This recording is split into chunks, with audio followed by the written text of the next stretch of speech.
Apologia Physics Module 7 Extra Practice Problem number 6. The Hubble Space Telescope weighs 24,500 pounds. It orbits the Earth, mass of 5.98 times 10 to the 24th kilograms, at a speed of 17,000 miles per hour.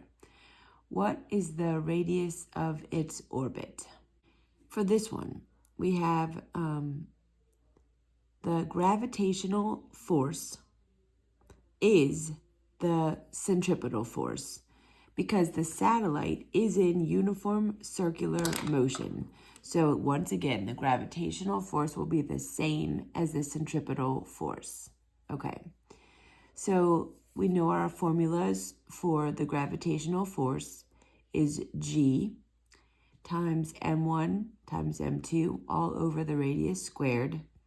Now in this particular situation, m1 is the Earth and m2 is what's orbiting the Earth or the Hubble. So then we go to our centripetal force. We know the formula for that, and it's mass times velocity squared over r. All right, so now what we're given is the weight of the Hubble is 24,500 pounds.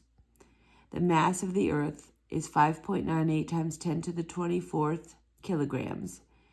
And our speed is 17,000 miles per hour. There's a red flag right there. We need this to be in meters per second. So we convert 17,000 miles per hour times 1 hour over 3,600 seconds. That takes it to seconds. Then we need to convert the miles into the meters. We have 1,609 meters per mile. And we get 7,598.05 meters per second. With the right amount of significant figures, it's 7,600 meters per second. Okay.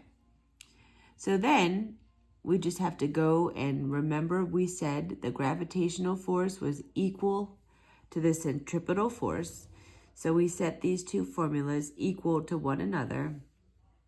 So we have the universal gravitational constant G times m Earth times m Hubble over r squared equals m Hubble times velocity squared over r. Once again, when we have something on both sides, they can cancel out. So the mass of the Hubble cancels out on both sides. And we have 1 divided by 1 radius over here and a radius squared over here. We can take a radius away from both sides.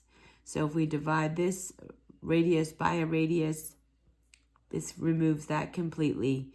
If we divide an r squared by an r, it takes away the square, so we're only left with 1 radius.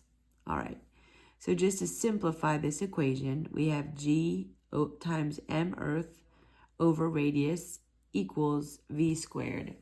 Now don't forget we need to solve for the radius.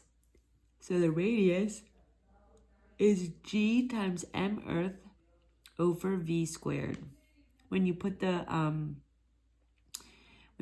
numbers into the equation, this is what you get.